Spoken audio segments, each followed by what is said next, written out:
Bahan awal saya dapat firman Tuhan, Ibrani 6 ayat 19. Pengharapan itu adalah sau yang kuat dan aman bagi jiwa kita yang telah dilabuhkan sampai ke belakang tabir.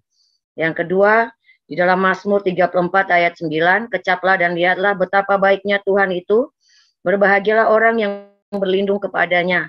Dan pas di shocking terakhir itu saya taruh di hati saya tentang jangan pernah berhenti berharap, jangan pernah berhenti percaya. Tetap percaya sampai mujizat itu terjadi. Itu saja yang Tuhan sampaikan pada saya. Tuhan Yesus berkati. Oke, baik. Bapak Ibu yang dikasihi dalam Tuhan, hari ini saya akan share firman Tuhan tentang mengalami mujizat Tuhan. Mengalami mujizat Tuhan. Saya percaya bahwa kita sebagai umat Tuhan sesuai dengan tema besar yang ada, diberi anugerah dan kasih karunia untuk terus berjalan di dalam mujizat yang Tuhan kerjakan. Oleh karena itu, tema yang mau saya sharekan pada malam hari ini adalah tentang mengalami mujizat Tuhan. Kenapa mujizat Tuhan? Karena tentunya kalau kita lihat data Alkitab menyatakan ada mujizat yang lain. Iblis pun bisa membuat mujizat. Oleh karena itu, saya memberi penekanan bahwa kita mengalami mujizat yang daripada Tuhan. Saya ambil ayat hari ini yang terdapat di dalam Kisah Para Rasul 16 ayat 24 sampai 26. Kisah Para Rasul 16 ayat 24 sampai 26 yang berbunyi, sesuai dengan perintah itu, kepala penjara memasukkan mereka ke ruang penjara yang paling tengah dan membelenggu kaki mereka dalam pasungan yang kuat. Tetapi kira-kira tengah malam, Paulus dan Silas berdoa dan menyanyikan puji-pujian kepada Allah, dan orang-orang hukuman lain mendengarkan mereka. Akan tetapi terjadilah gempa bumi yang hebat, sehingga sendi-sendi penjara itu goyah. Dan seketika itu juga terbukalah semua pintu dan terlepaslah belenggu mereka semua. Amin untuk firman Tuhan. Bicara mujizat Bapak Ibu merupakan peristiwa yang dikategorikan biasanya dalam koridor supranatural. Atau dengan kata lain, kejadian atau peristiwa yang ajaib yang suka dijangkau oleh kemampuan akal manusia. Itu adalah menurut Kamus Besar Bahasa Indonesia. Makanya mujizat dirindukan oleh semua orang tanpa terkecuali, orang percaya atau tidak. Semua orang mau mengalami yang namanya mujizat. Tetapi yang perlu kita garis bawahi adalah sedikit orang yang menaruh perhatian pada proses atau tahap yang diperlukan untuk memperoleh sebuah mujizat. Semua orang rindu mengalami hal yang besar, tetapi sedikit orang yang mau melewati proses yang diperlukan untuk mencapai janji Tuhan atau mujizat yang diharapkan. Maka saya menyatakan kita catat baik-baik bahwa mujizat terjadi seolah-olah instan. Jadi tiba-tiba ada. Tetapi pada hakikatnya atau sesungguhnya diperoleh melalui proses yang tidak instan, Bapak Ibu. Jadi kelihatannya tiba-tiba terjadi, tetapi pada akarnya ada proses yang sangat-sangat dalam yang tidak kita lihat, tetapi yang terus-menerus berjalan dan membawa kita kepada mujizat yang kita harapkan. Maka, Bapak Ibu, kita akan melihat beberapa hal. Sekarang bagaimana kita dapat mengalami mujizat yang daripada Tuhan. Ini yang menjadi perenungan kita pada malam hari ini, karena kebetulan kita bahas tentang healing night. Saya percaya bahwa kesembuhan bukan sekedar dalam hal sakit penyakit. Ada orang yang keluarganya atau rumah tangganya sakit. Ada orang yang ekonominya sakit. Ada orang yang secara rohani mengalami sakit. Oleh karena itu yang saya bahas di sini adalah yang namanya pemulihan yang secara keseluruhan dalam segala hal. Baik itu adalah penyakit, baik itu adalah hal apapun yang lain. Setiap kita merindukan yang namanya mujizat daripada Tuhan dalam menghadapi persoalan yang masing-masing kita sedang hadapi di hadapan kehidupan yang ada saat ini. Maka yang pertama yang saya catat adalah bahwa kita harus ada di dalam hadirat Tuhan, Bapak Ibu. Ini sangat penting. Kenapa? Banyak orang adalah orang percaya tetapi tidak berada di dalam hadirat Tuhan. Kok bisa? Saya akan coba menjelaskan kepada kita. Kalau kita lihat ayat 25 dan 26 yang berbunyi, tetapi kira-kira tengah malam, Paulus dan Silas, catat baik-baik, saya beri garis di bawah, berdoa dan menyanyikan puji-pujian kepada Allah, dan orang-orang hukuman lain mendengarkan mereka.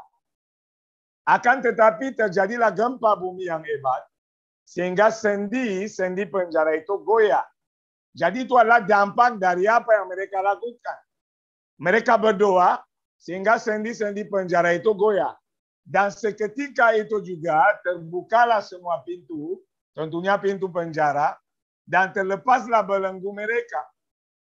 Melalui doa Bapak Ibu kita ada dalam hadirat Tuhan, kita terkoneksi dengan hadirat Allah. Oleh karena itu untuk mengalami sebuah mujizat apapun juga kita perlu dan harus ada di dalam hadirat Tuhan. Kenapa? Paulus mengalami penjara dengan Silas bukan karena membuat kejahatan. Mereka sedang memberitakan Kristus. Mereka melihat seorang perempuan yang membuat pakai ilmu kuasa kegelapan untuk memenangkan beberapa orang yang main judi, dan Paulus membongkar hal itu. Oleh karena itu orang-orang yang diuntungkan oleh perempuan ini membuat Paulus itu ditangkap dengan Silas. Tetapi Bapak Ibu harus melihat bahwa mau jadi orang percaya atau tidak, Bapak Ibu akan alami yang namanya tantangan, persoalan, masalah. Terlebih ketika kita ikut Kristus, penderitaan adalah bagian dari panggilan. Sehingga itu hal-hal yang tidak boleh mengagetkan kita. Tetapi satu hal yang kita pegang adalah setiap persoalan yang kita hadapi pasti ada jalan keluar. Itu adalah sakit penyakit kah? Itu adalah masalah ekonomi kah? Itu adalah masalah keluarga kah? Itu adalah masalah apapun juga. Pasti ada jalan keluar. Tetapi ada satu syarat. Amin, haleluya. Ketika kita ada di hadirat Allah. Perhatikan Bapak bahwa melalui doa itulah Alkitab mencatat bahwa sendi-sendi penjara itu goyah. Bayangkan, hanya karena satu perkara.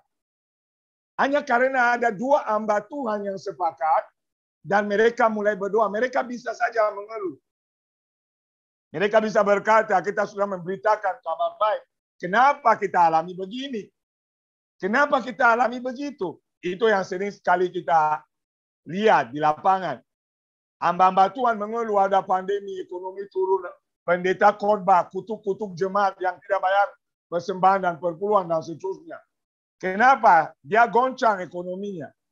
Tetapi seringkali kita tidak melihat contoh yang kita berikan. Hari ini kita melihat sebuah hal yang sederhana tetapi yang dapat menggoncangkan apapun juga.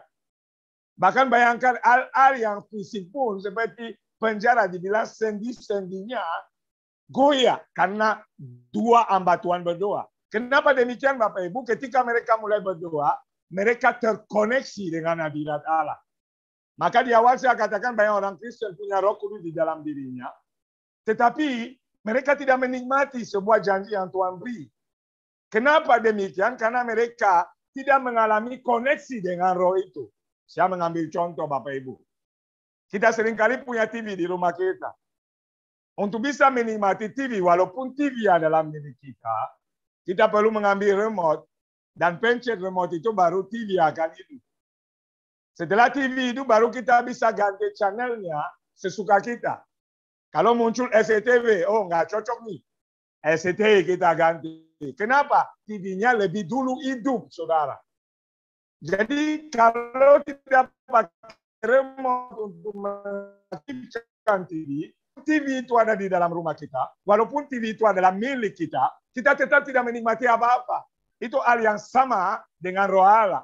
Roh Allah bisa ada di dalam diri kita, tetapi ketika kita mengabaikan perkara doa, kita tidak terkoneksi dengan hadirat Allah, sehingga kita akan miss banyak hal.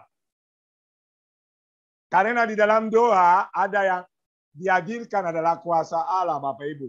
Maka ayat ini berkata, dan seketika itu juga terbukalah semua pintu dan terlepaslah belenggu mereka semua. Perhatikan satu hal yang penting, Bapak Ibu.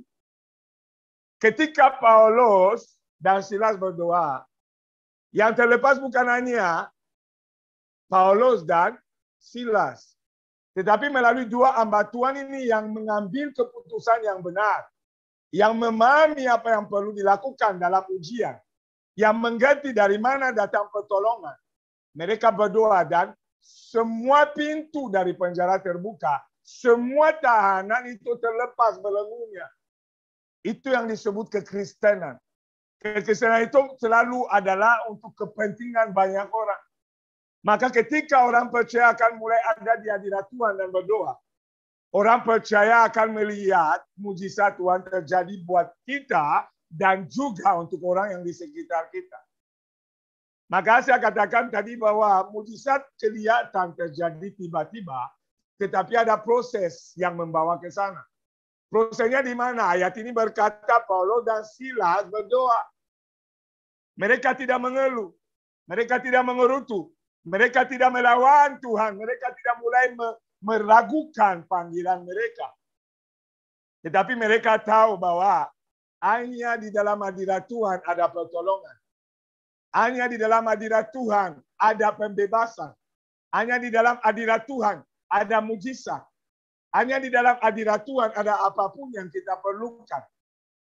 Inilah yang hari ini banyak orang percaya lupakan. Semua orang mau alami hal yang baik. Semua orang mau alami mujizat. Tetapi sedikit orang yang melakukan yang disebut doa. Jadi di sini doa bukan sekedar doa ketika ada kebutuhan, Bapak Ibu. Saya memberi beberapa contoh. Ada kasus Petrus di dalam penjara yang dipenjarakan juga karena memberitakan kebenaran. Dan disinilah Alkitab mencatat bahwa jemaat sepakat dan sama-sama mulai berdoa sehingga malaikat adil dan belenggu rantai Petrus itu terlepas. Tercatat di dalam Kisah Para Rasul 12 ayat 5-7 yang berbunyi. Demikianlah Petrus ditahan di dalam penjara. Tetapi jemaat dengan tekun, perhatikan kata tekun, artinya terus menerus. Bukan sesuatu yang dilakukan musiman. Itu adalah sesuatu yang sudah menjadi sebuah kebiasaan. Mereka terus menerus tekun mendoakannya kepada Allah. Perhatikan baik-baik, itu adalah kunci. Ketika hal ini terjadi, ada sesuatu yang akan mengikutinya. Maka ayat ini melanjutkan dengan berkata, pada malam sebelum Herodes hendak menghadapkannya kepada orang banyak, Petrus tidur di antara dua orang prajurit, terbelenggu dengan dua rantai. Setelah itu prajurit-prajurit pengawal sedang berkawal di muka pintu, artinya ada yang namanya pengawalan berlapis, Bapak Ibu. Yang namanya pengawalan berlapis seperti penjara besar. Tetapi perhatikan baik-baik, Alkitab catat tiba-tiba berdirilah seorang malaikat Tuhan dekat Petrus dan cahaya bersinar dalam ruang itu. Malaikat itu menepuk Petrus untuk membangunkannya, katanya bangunlah segera. Maka gugurlah rantai itu dari tangan Petrus. Selanjutnya Petrus disuruh malaikat untuk pergi. Tetapi harus dipahami dulu bahwa ini tidak terjadi tanpa ada sebab. Yang membawa malaikat adil adalah jemaat yang sepakat tekun berdoa untuk Petrus di hadapan Allah. Amen. Maka doa adalah sarana yang utama untuk membawa kita masuk dalam mujizat Allah. Jadi hari ini kalau kita butuh sebuah pertolongan dalam hal apapun, dalam bidang apapun, dalam persoalan apapun, sarananya adalah doa, tidak ada yang lain, Bapak Ibu. Dan Alkitab sudah memberi contoh dan itu terus-menerus harus menjadi perhatian kita. Tanpa doa tidak ada mujizat. Amen. Mungkin akan ada mujizat, tetapi mujizat mungkin dari dukun. Mujizat dari iblis. Kenapa Alkitab catat di kitab Wahyu bahwa iblis pun akan melakukan perkara yang mengagumkan. Bahkan orang percaya pun hampir bisa mengikutinya. Tetapi ketika kita memahami bahwa dalam kehidupan kita, kita adalah orang yang telah ditebus. Kita tadi telah terpisah dari hadirat Allah. Yesus datang, dia jadi manusia, dia mati. Dia naik kembali untuk apa? Saudara, kita kembali terkoneksi dengan Bapa itu. Dan melalui doa kita terkoneksi dengan hadirat. Ketika hadirat Tuhan ada kuasa Tuhan yang hadir. Ketika kuasa Tuhan hadir, ada mujizat yang mengikutinya. Maka tidak boleh dianggap enteng yang namanya perkara doa. Selanjutnya kita lihat di Yakobus 5 ayat 16. Bagian B berkata, doa orang yang benar. Bila dengan yakin didoakan sangat besar, kuasanya artinya doa yang lain daripada iman. Doa yang muncul karena keyakinan. Doa yang dinaikkan karena kita tahu kepada siapa kita naikkan doa. Karena kita tahu dia adalah Allah yang hebat. Dia adalah Allah yang ketika dia berkata A tergenapi dan terjadi. Maka doa orang benar, bila dengan yakin didoakan sangat besar kuasanya. Oleh karena itu, kita harus berdoa ketika kita harapkan mujizat Allah. Tetapi ingat baik-baik yang saya sampaikan, doa itu bukan sekedar ketika dibutuhkan saja. Tetapi doa itu harus menjadi sebuah gaya hidup. Maka setiap orang yang rindu mengalami mujizat dari Tuhan harus menjadikan doa prioritas dan gaya hidup. Seperti contoh Daniel, Sadrak, Mesak, dan Abednego. Kita melihat kisah di mana mereka terus bersekutu dengan Allah. Kita mencatat bahwa Daniel 3 kali sehari seperti kebiasaannya berdoa kepada Allah. Ini bukan karena ada persoalan. Dia berdoa begitu sudah jadi kebiasaan. Dan karena dia berdoa, apa yang terjadi kita tahu kisahnya. Daniel berdoa, dilempar ke gua singa, singa tidak bisa memakan Daniel. Sadrak, Mesak, dan Abednego dilemparkan kepada perapian yang menyala-nyala, yang dihidupkan 7 kali lipat. Tetapi api tidak bisa membakar mereka. Bahkan kita mencatat bahwa Raja Nebukadnezar di tengah api melihat ada 4 pribadi. Dia bertanya, siapakah pribadi yang keempat? Itu adalah malaikat Allah yang hadir. Yang menyatakan itu adalah Raja Nebukadnezar. Yang bukan orang percaya. Sehingga dia membuat sebuah deklarasi. Dia berkata tidak ada Allah lain. Selain Allahnya Sadrak, Mesak, dan Abednego. Yang layak dipuji di seluruh kerajaannya. Bayangkan Bapak Ibu. Melalui doa yang kelihatan sederhana. Ada perkara yang besar yang Tuhan kerjakan. Jadi setiap orang yang mengharapkan mujizat. Setiap orang yang merindukan mengalami mujizat. Saya kembali mengingatkan dalam hal apapun juga. Perlu ada di dalam hadirat Tuhan.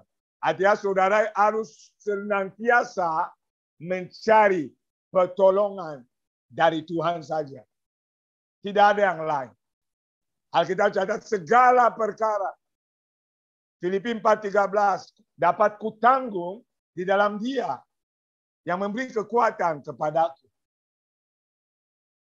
Kenapa di hadirat Tuhan ada sesuatu yang tidak biasa? Kenapa Tuhan adalah Allah yang tidak biasa?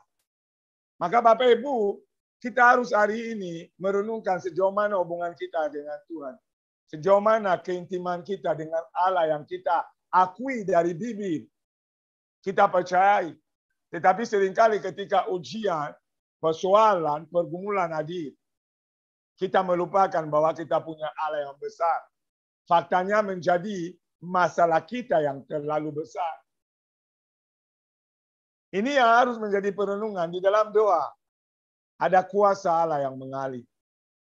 Yesaya 40 ayat 31 berkata, orang-orang yang menanti-nantikan Tuhan akan mendapat kekuatan baru. Menanti-nantikan Tuhan artinya orang-orang yang tetap percaya, orang-orang yang tetap dalam persekutuan, orang-orang yang tetap terikat dengan Dia yang adalah sumber. Mereka akan mendapat kekuatan baru, tidak akan loyo-loyo. Mau pandemi atau tidak, mau COVID, mau Omikron, mau nama apapun yang muncul, mau apapun yang dinubuatkan oleh manusia hari ini. Saudara tidak akan digoncangkan. Kenapa? Saudara ada di hadirat Allah. Hadirat Allah membuat saudara tenang. Hadirat Allah akan membuat saudara terbang seperti Raja Wali. Amin. Saudara berlari tidak menjadi lesu. Saudara berjalan tidak menjadi lelah. Kenapa saudara ada di hadirat Tuhan? Disitulah sumber mujizat. Mana ada orang yang berlari tidak menjadi lesu, Bapak Ibu? Saya seorang atlet dulu sepak bola profesional. Saya berlatih dengan keras, tetapi sekuat-kuatnya kita tetap lelah. Tetapi Alkitab memberi sebuah tanda. Mereka akan berlari dan tidak menjadi lesu. Itu menunjukkan sesuatu yang tidak ada batas. Mereka berjalan tidak menjadi lelah, itu mujizat. Mereka akan mengerjakan hal yang melampaui akal manusiawi. Tetapi rahasianya di mana, Bapak Ibu? Rahasianya ada di dalam hadirat Tuhan. Dan itu tidak menjadi instan. Itu adalah sesuatu yang dibangun dari waktu ke waktu. Maka kita kaget melihat orang lain, oh sembuh. Mungkin dia sembuh karena didoakan oleh orang ada setahun yang lalu. Dan terus dibawa dalam doa. Mungkin keluarganya pulih hari ini karena ada hamba-hamba Tuhan yang bersepakat dan mendoakan terus menerus. Sehingga pada waktu yang Tuhan tetapkan, mujizat terjadi. Tetapi mujizat itu bukan kebetulan dan mujizat tidak terjadi secara instan. Mujizat walaupun kelihatan instan, ada proses menujunya. Dan itu adalah doa, Bapak Ibu. Maka hari ini saya mengharapkan, seperti Sadrak, Mesak, dan Abednego, seperti Daniel, seperti yang dicatat oleh Yakobus, kita hari ini harus mulai berdoa. Kita rindu melihat banyak perkara besar. Hal yang besar akan dilihat, akan dibuktikan ketika gereja Tuhan, orang percaya, berdiri, menghadap hadirat Tuhan, dan mulai berdoa. Ini yang diperlukan hari ini oleh gereja. Makanya, menara doa segala bangsa ada menara doa. Bukan gereja, menara doa. Ada tekanan doa di sana. Dan Alkitab mencatat, kita akan menjadi rumah doa bagi segala bangsa. Maka judul daripada instansi ini, organisasi ini adalah benar. Menara doa segala bangsa. Karena doa adalah kunci. Melalui doa itu akan kita melihat dan melihat dan melihat. Maka tadi Paulus dan Silas berdoa, Bapak Ibu. Dan itu didengar semua orang. Artinya orang harus tahu Bapak Ibu adalah seorang pendoa. Nggak perlu dikhususkan saya ini pendoa. Semua orang Kristen harus jadi pendoa. Karena orang Kristen dipanggil untuk berdoa. Karunia itu berbeda-beda dalam pelaksanaannya. Tetapi orang Kristen tidak mungkin tidak bisa berdoa. Orang Kristen adalah seorang pendoa sejati. Kenapa? Dia terkoneksi dengan sumber yang adalah Roh Allah. Maka ketika Paulus dan Silas berdoa, penjara itu tergoncang. Dan penjara tergoncang, pintu semuanya terbuka, sehingga baik Paulus dan Silas bisa saja lari. Semua yang lain juga terbebas. Tetapi kalau Bapak Ibu baca kisah itu, kepala penjara datang dengan lari, dia pikir mereka udah kabur mau bunuh diri. Paulus berkata, jangan khawatir, kita masih di dalam. Buat Paulus menjadi sebuah kesempatan untuk membuktikan bahwa Allah itu, sehingga kepala penjara dan seluruh keluarganya dimenangkan dan percaya kepada Kristus Yesus. Artinya apa, saudara? Saya mau membawa kita merenungkan bahwa doa ini adalah hal yang sangat-sangat penting. Dan hanya melalui doa ini, saudara, apapun bisa diterobos. Apapun juga. Tidak ada yang bisa membatasi doa. Doa itu terlalu kuat kuasanya, sehingga Yakobus berkata, apabila dengan yakin tidak bisa dibatasi sangat besar, kuasa yang akan mengalir. Maka kita harus berdoa, Bapak Ibu, untuk melihat mujizat Tuhan, untuk mengalami mujizat Tuhan, untuk dunia mengalami mujizat Tuhan. Mujizat terbesar itu apa? Keselamatan. Dunia harus diselamatkan dan dunia bisa diselamatkan kalau gereja berfungsi dengan baik. Kalau gereja berdoa, kalau gereja ada di hadirat Tuhan, bukan digosip, bukan di perpecahan. Gereja berduduk bersama berdoa akan membuat dunia mengenal Kristus. Amin. Sehingga mereka pun mengalami apa yang sudah kita alami. Sekarang yang kedua, Bapak Ibu, bagaimana saudara saya bisa mengalami mujizat Tuhan? Kalau yang pertama harus ada di hadirat Tuhan. Jadi doa tadi adalah pintu masuk di sana. Itu adalah pintu awal mujizat doa itu. Dia adalah gerbang besar untuk saudara saya masuk di dalam mujizat. Kenapa? Ketika saudara sudah masuk dalam hadirat, di dalam hadirat itu semua kembali kepada kehendak Allah. Dan kehendak Allah selalu mendatangkan kebaikan bagi setiap orang. Maka yang kedua adalah kita harus mempersembahkan pujian kepada Allah. Saya mengulangi, kita harus mempersembahkan yang namanya pujian kita kepada Allah. Sekarang kita kembali baca ayat Kisah Para Rasul 16 ayat 25 dan 26 yang berbunyi, tetapi kira-kira tengah malam Paulus dan Silas berdoa, dan berarti selain doa ada satu perkara yang lain yang mereka lakukan. Dan menyanyikan puji-pujian kepada Allah. Dan orang-orang hukuman lain mendengarkan mereka.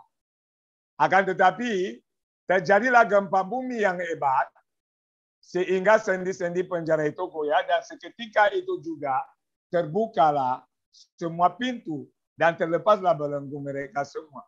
Di sini yang saya garis bawahi adalah menyanyikan puji-pujian kepada Allah. Ternyata ketika saudara mulai menaikkan pujian kepada Allah seperti tadi sebelum firman, sebelum doa syafaat, ternyata saudara itu adalah sumber membawa mujizat.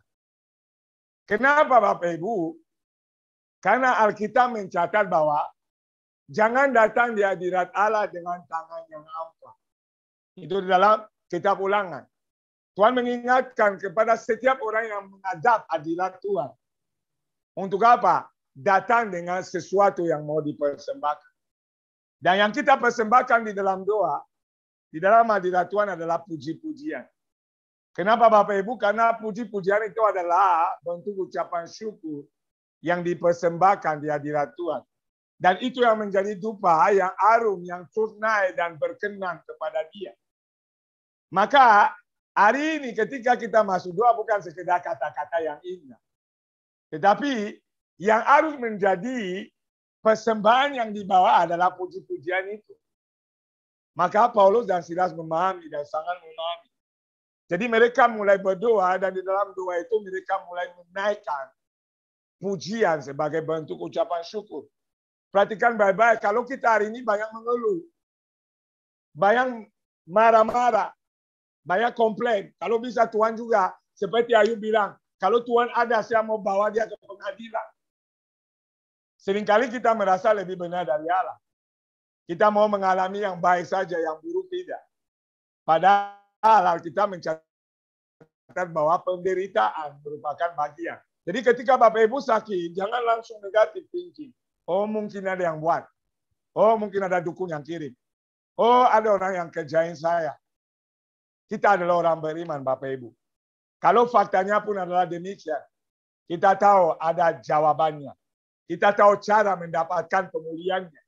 Caranya adalah apa Bapak Ibu? Yang pertama berdoa tadi, sekarang yang kedua. Saudara harus terus menerus menaikkan puji-pujian sebagai persembahan di hadapan Allah. Itu adalah bagian ucapan syukur yang akan membawa hati Allah mulai disenangkan. Dan ketika Allah disenangkan Bapak Ibu, apa yang Dia tidak beri buat kita. Manusia saja ketika dia disenangkan. Anak kita ketika senangkan kita dengan nilai yang baik di sekolah. Mereka minta A, kita akan memberi A. Sebagai bentuk apresiasi. Apalagi Bapak di sorga, Dia berkata, Bapak di dunia saja tidak mungkin anak minta roti. Dan Dia memberi ular. Apalagi Bapak kita yang di sorga, Dia akan memberi rohnya. Atau apapun yang saudara dan saya butuhkan. Ketika kita datang untuk memuji, memuliakan, menyembah Dia. Amin. Kuasanya akan mengalir dengan sendirinya Bapak Ibu. Oleh karena itu puji-pujian adalah penting. Tuhan mengingatkan laki-laki di antaramu harus menghadap hadirat Tuhan Allahmu ke tempat yang akan dipilihnya. Hari ini kita nggak perlu tahu cari tahu di mana Tuhan pilih. Tuhan bisa kita berdoa di mana saja. Bukan saja di gedung gereja, di jalan bisa, di rumah bisa, dimanapun bisa hari ini. Kenapa? Roh itu maha hadir, dimanapun itu ada. Maka dikatakan, janganlah ia menghadap hadirat Tuhan dengan tangan yang hampa. Seringkali orang mengharapkan itu adalah duit. Jadi kalau datang gereja jangan bawa uang lah, jangan tanpa uang. Maka dulu pernah ada jemaat kami nggak mau gereja 2 minggu, kita kaget, mungkin sakit. Jadi kalau ditanya dia tidak mau gereja karena nggak ada persembahan, malu, nggak enak. Saya bilang itu ibadah, tidak bicara tentang uang. Persembahan yang sejati apa? Roma 12 ayat yang pertama. Hidup kita, tubuh kita adalah ibadah yang sejati ketika kita mempersembahkannya bagi Allah. Saya menjelaskan, baru dia paham, oh jadi kalau nggak ada uang boleh juga. Sangat boleh, Tuhan tidak melihat kantong kita. Kecuali kantongnya pelit dan pelit. Tidak mau kasih, baru Tuhan bilang itu pelit anak saya ini. Tetapi Tuhan tahu, kalau tidak ada, apa kita harus curi? Tuhan tahu kita nggak punya, tetapi yang Tuhan mau hati yang rela. Hati yang datang dengan ucapan syukur. Hati yang datang dengan kerinduan. Inilah yang menarik hati Tuhan. Inilah yang menghadirkan mujizat Allah. Kenapa Bapak Ibu? Perhatikan baik-baik saudara. Orang-orang Israel. Alkitab catat bahwa Allah bersemayam di atas puji-pujian orang mereka. Jadi hari ini kalau saudara saya memuji Tuhan, tanpa saudara sadar, itu menarik hadirat Tuhan itu ada di sana. Itu membangun atmosfer di mana saudara berada. Dan ketika atmosfer dibangun, roh-roh jahat itu yang dibilang di udara itu mulai dirontokkan semua. Mereka mulai dibuat tidak berdaya. Roh-roh sakit penyakit yang mengikat itu mulai dilepaskan. Kenapa? Ketika kita mulai menaikkan puji-pujian, hadirat Allah ada, Allah bertata di atas puji-pujian itu, dan setiap belenggu dilepaskan. Ketika gereja melakukannya, Petrus dilepaskan. Malaikat hadir. Ketika Paulus dan Silas melakukannya, semua pintu penjara terbuka. Semua belenggu terlepas. Kenapa Bapak Ibu? Karena mereka memahami rahasia untuk menerima mujizat Allah. Sekarang tembok Yeriko yang kita ketahui sama-sama. Karena bangsa Israel mengelilingi tembok Yeriko. Terus menerus atas perintah Tuhan. Sesuai dengan yang tertulis dalam Yosua 6. Sehingga dengan sendirinya tembok itu runtuh dan hancur. Ada kuasa di balik puji-pujian yang kita naikkan. Maka dengan doa yang kita datang sebagai pintu masuk hadirat Tuhan, dan pujian yang kita mulai persembahkan sebagai korban dan dupa yang harum di hadapan Allah, sebagai korban ucapan syukur, itu akan menghancurkan yang namanya sakit penyakit apapun, masalah keluarga apapun, masalah ekonomi apapun, semuanya akan dihancurkan. Maka gereja harus kembali kepada apa yang Tuhan mau. Harus memahami isi hati Tuhan. Harus mulai mengerti cara Tuhan bekerja. Seharusnya demikian Bapak Ibu. Saya kadang dengar itu orang komplain. Katanya Tuhan berbicara. Emang bicara seperti apa? Tipu-tipu. Saya sering bilang itu mungkin karena belum alami kasih karunia itu. Sehingga orang itu bisa menyatakan demikian. Tetapi bukankah seharusnya, selazimnya umat Tuhan mendengar suara Allah karena roh Allah ada di dalam diri kita. Seharusnya benar. Justru ketika tidak mendengar apa-apa, ada masalah. Dalam kepekaan kita mungkin. Ada mungkin dosa yang merintangi. Tetapi ketika kita itu mengerti dan berjalan dengan Allah, kita ada di hadirat Allah dan kita mulai menaikkan puji-pujian. Perhatikan baik-baik, puji-pujian yang mereka naikkan adalah dalam persoalan, bukan dalam kondisi yang baik. Dalam penyakit, naikkanlah puji-pujian saudara. Dalam masalah apapun, naikkanlah doa saudara. Itulah yang akan membuka jalan. Orang Israel itu dihadapkan dengan peperangan. Artinya apa? Perang bicara hidup dan mati. Tetapi mereka mengerti dengan arahan Tuhan, mereka mulai mengelilingi tembok itu, mereka naikkan puji-pujian, ditiup sangkakala, dan disitulah setelah hari ke-7 robohlah tembok itu. Artinya apa? Kita bisa melihat ada kuasa yang tidak terduga di balik doa, di balik pujian penyembahan. Mazmur 138 ayat 2-3 berbunyi, aku hendak sujud ke arah baik-Mu yang kudus. Hendak bicara sebuah kerinduan. Bicara sebuah keinginan. Dan keinginannya bukan untuk pergi di pasar. Keinginannya bukan untuk pergi di clubbing. Keinginannya bukan pergi di tempat gosip. Kerinduannya dia katakan hendak ke arah baik-Mu yang kudus. Artinya dia rindu hadirat itu. Dia cari. Maka ada lagu mengejar hadirat. Hari ini gereja malas berdoa, tetapi gereja mau mujizat. Hamba Tuhan mau lihat pelayanannya disertai tanda ajaib, tapi dia malas berdoa. Inilah yang jadi PR kita. Maka dia mau ke rumah Allah, dia mau cari hadirat Tuhan, dan dia katakan apa? Dan memuji namamu. Kenapa? Datang di hadirat Tuhan punya sebuah tujuan. Walaupun ada masalah, kita tahu kita datang karena Tuhan baik. Dialah Tuhan penolong kita. Dialah Tuhan pembebas kita. Dialah Tuhan sumber segala keperluan kita. Dan ketika ini terjadi, apa yang terjadi Bapak Ibu? Ayat ini melanjutkan. Oleh karena kasih-Mu dan oleh karena kesetiaan-Mu, artinya dia sadar Allah sudah terlalu banyak buat. Sebab Kau buat namamu dan janji-Mu melebihi segala sesuatu. Pada hari aku berseru, perhatikan baik-baik, berseru itu dia berdoa atau bernyanyi.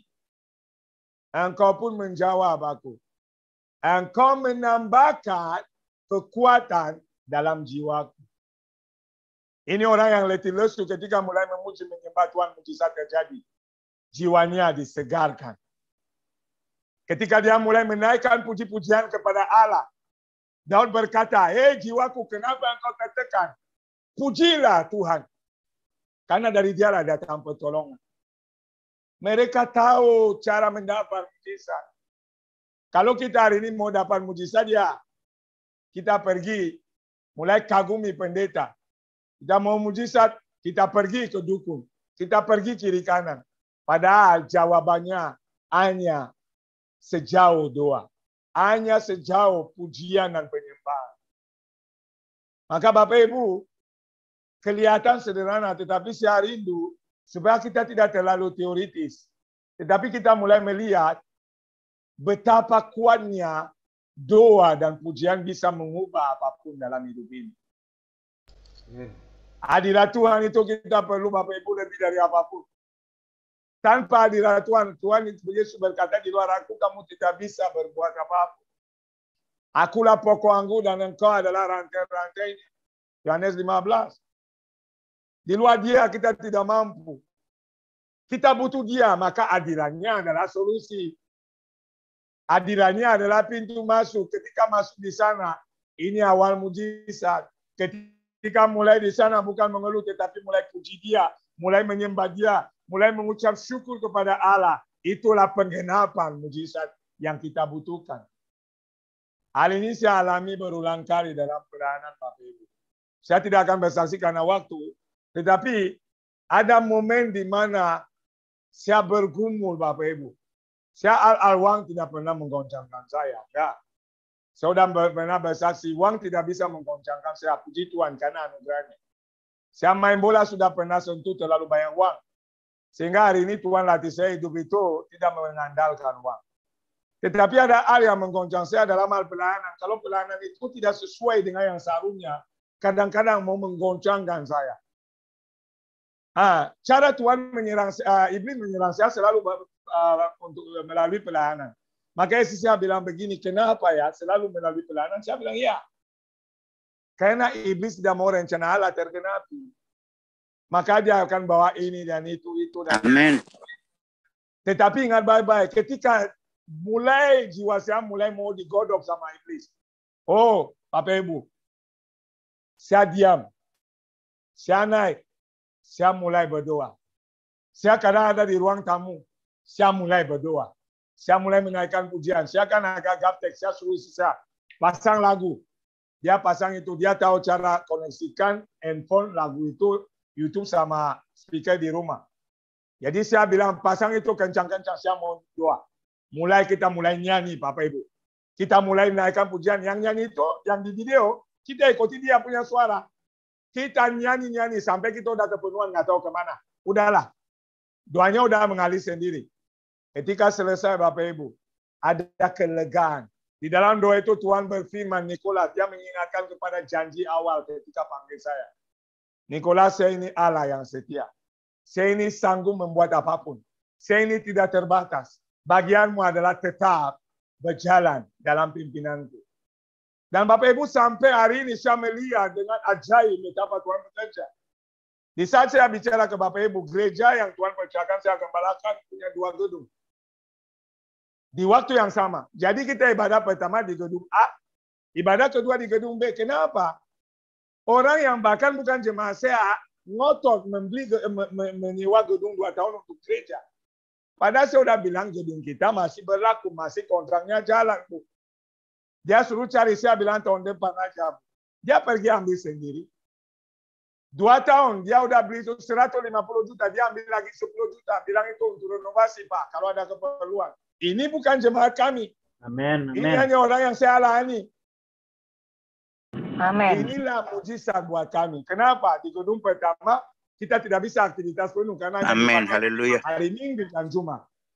Tetapi di gedung yang baru yang Ibu ini kasih kita aktivitas seminggu full. Setiap hari ada kegiatan. Amin. Kenapa, saudara? Ada sesuatu yang saya pahami, yang saya lakukan. Saya berdoa, Tuhan, inilah gerejamu. Saya ini hanya hamba kecil yang nggak ngerti apa-apa. Saya ini mantan pemain bola yang tidak paham cara Tuhan kerja. Tetapi satu hal yang saya imani, kamu punya gereja dan kamu sanggup menolong gereja ini. Kamu kasih jemaat, kamu sanggup memelihara mereka. Amin. Bapak Ibu dengar sendiri ada gedung. Ada orang lain pengacara buat kita yayasan. Mimpi aja saya nggak pernah. Saya layani di sebuah kantor. Dia hadir, saya khotbah.